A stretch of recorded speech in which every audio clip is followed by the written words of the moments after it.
कहानी की शुरुआत होती है कोलोराडो की एक हाई सिक्योरिटी जेल में, जहां रे ब्रेसलिन नाम का एक आदमी कैद था। एक दिन एक कैदी ने उसे जैक्स नाम के एक दूसरे कैदी से बचकर रहने को कहा, क्योंकि जैक्स रे पर हमला करने का प्लान बना रहा था। अगले दिन अपने प्लान के हिसाब से जैक्स ने रे पर हमला कर दिया, लेकिन वो रे के सामने टिक नहीं पाया और आखिरकार रे जीत गया। लेकिन इसी लड़ाई के चक्कर में गार्ड्स ने सजा के तौर पर रे को अलग चेंबर में बंद कर दिया। ये जेल का वो हिस्सा था जहां सबसे खूंखार कैदियों को 24 घंटे कैद में रखा जाता था। रे के इस नए कमरे में कोई खिड़की तक नहीं थी, सिर्फ एक टॉयलेट था। इसके अलावा कैमरों की मदद से 24 घंटे उस पर नजर रखी जाती थी। अब रे तुरंत इस जेल से भागने के प्लान के बारे में सोचने लगा। उसने जेल में घूमकर हिसाब लगाया कि जेल के पास ही एक गैराज है। इन दिनों जेल में गार्ड्स भी थोड़े कम थे, इसलिए अगले कुछ दिन तक रे ने बहुत बारीकी से हर गार्ड का चाल चलन देखा। उसने देखा कि गार्ड्स ठीक 7 मिनट के लिए बाहर सिगरेट पीने जाते थे। अब उसे सिर्फ अपने कमरे के दरवाजे का पासकोड पता लगाना था। इसके लिए उसने खाने के साथ आने वाला दूध का प्लास्टिक उतारा और चुपके से पासकोड की स्क्रीन पर लगा दिया। जल्द ही उसे पासकोड के नंबर मिल गए और फिर उन्हें सही तरीके से अरेंज करना कोई बड़ी बात नहीं थी।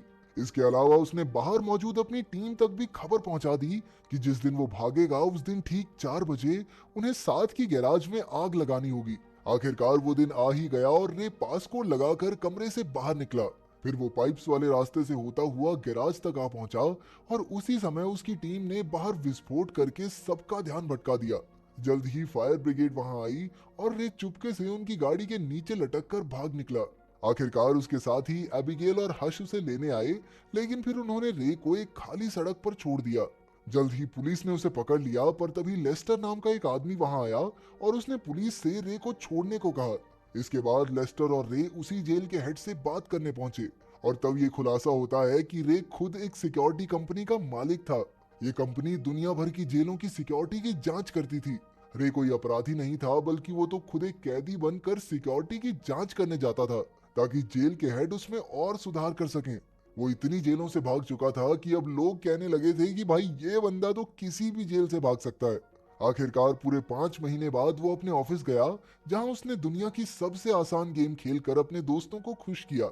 इसके बाद उसके पार्टनर लेस्टर ने उसे जेसिका नाम की एक लड़की से मिलवाया। वो चाहती थी कि रे दुनिया की सबसे खुफिया और कड़ी सिक्योरिटी वाली जेल की जांच करे, लेकिन उसकी ये शर्त थी कि रे और उसकी टीम को ये जेल कहाँ मौजूद है इस बारे में कोई जानकारी नहीं होगी।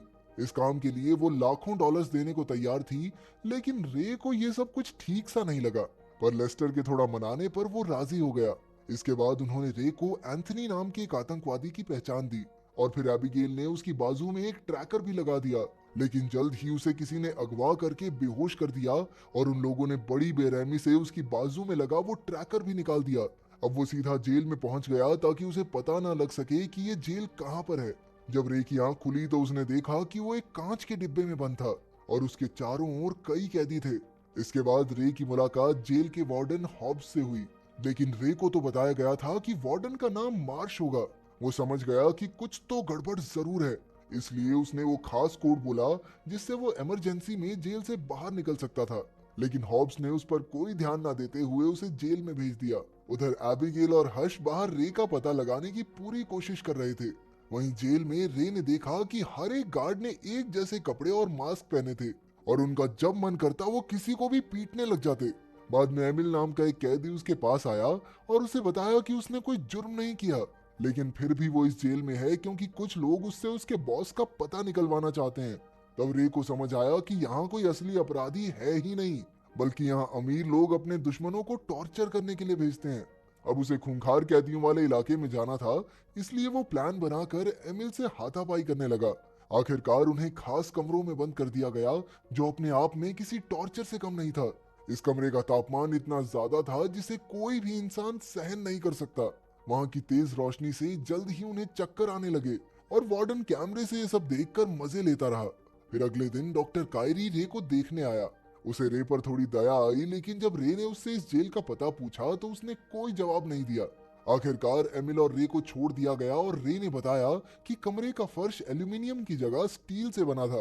अब उसने एमिल से कोई मेटल की पत्ती लाने को कहा जिससे वो फर्श के नट बोल्ट खोल सके।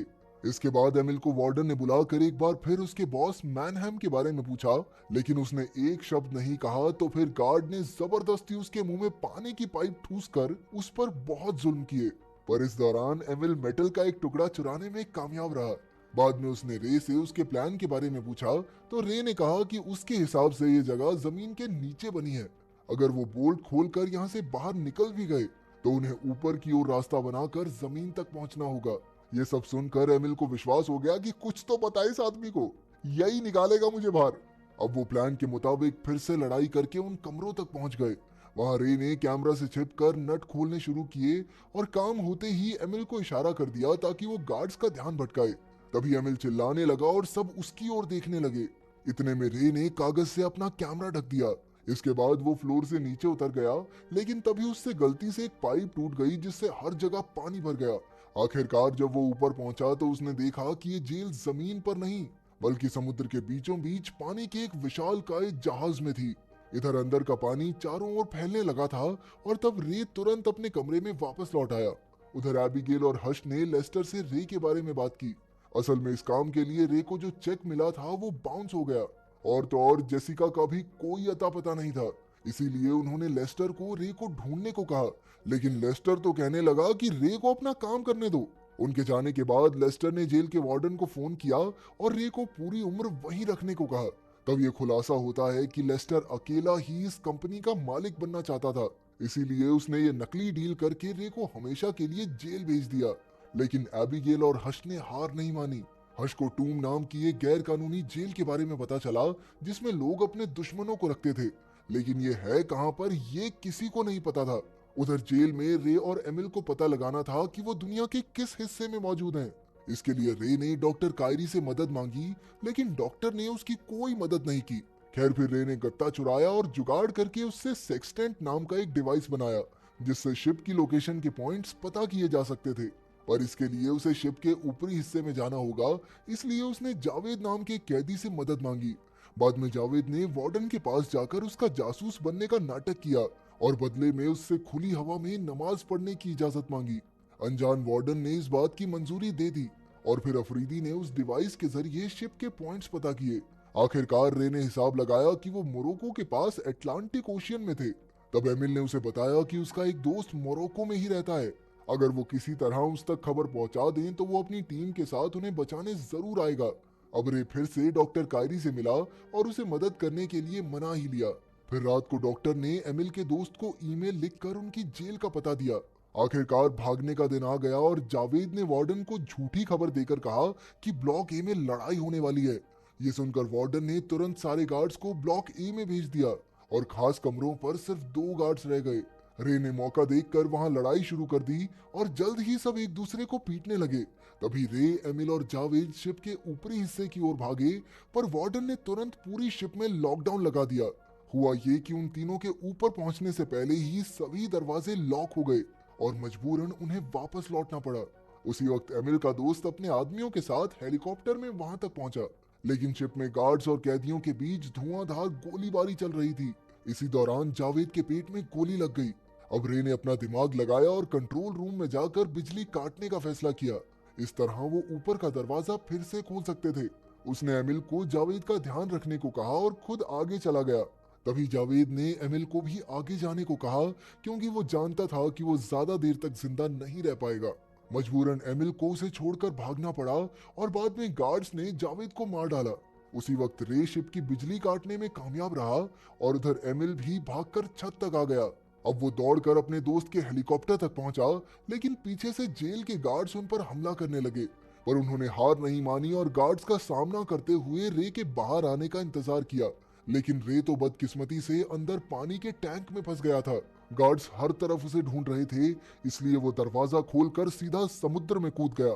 तभी एमिल हेलीकॉप्टर में निकल पड़ा और उसने रे को समुद्र में डूबते देखा। उसने तुरंत हेलीकॉप्टर से सीढ़ी फेंकी और आखिरकार रे ने उस पर चढ़कर शिप में मौजूद तेल के टैंक्स पर अंधाधुंध गोलियां बरसाई। जल्द ही शिप में जोरदार धमाका हुआ और वार्डन अपने गार्ड समेत वहीं मारा गया। आखिरकार एमिल और रे सुरक्षित मोरक्को के किनारे पर आ गए थे। तभी एक गाड़ी उन्हें लेने आई और उसमें से जेसिका बाहर निकली। रे ने देखा कि ये तो वही लड़की है जिसने उसे इस जेल में भेजा था। जब एमिल ने बताया कि ये उसकी बेटी है तो ये सुनकर रे के होश ही उड़ गए। तब जाकर ये खुलासा होता है कि असल में एमिल ही मैनहम है और सबको लगता रहा कि मैनहम उसका बॉस है। उसने अपनी असलियत छिपा कर रखी थी ताकि उसके दुश्मन उसे मार ना डालें। इसके बाद हमें पता चलता है कि जेसिका अपने पिता को जेल से छुड़वाना चाहती थी, इसीलिए उसने धोखे से रे को इस जेल में भिजवाया। अंत में उसने रे को लेस्टर की सच्चाई बताई कि कैसे वो गद्दारी करके जेल वार्डन के साथ मिल गया था। आखिरकार रे एबिगेल और हश से मिला और उसे पता चला कि लेस्टर को एक ऑफर मिला था जिसके मुताबिक अगर रे इस जेल से भागने में नाकामयाब होता तो लेस्टर इस जेल का सीईओ बन जाता। उधर जब लेस्टर को पता चला कि रे बाहर आ गया है तो वो भी अपना बोरिया बिस्तर बांधकर भागने लगा। इसके बाद हश ने गाड़ी में उस पर हमला कर दिया और बाद में जब लेस्टर की आंख खुली तो वो अब भी गाड़ी में ही था, लेकिन वो इस बात से अनजान था कि ये गाड़ी हजारों डिब्बों से भरे जहाज में थी और अब ये जहाज जा कहाँ रहा है ये कोई नहीं जानता।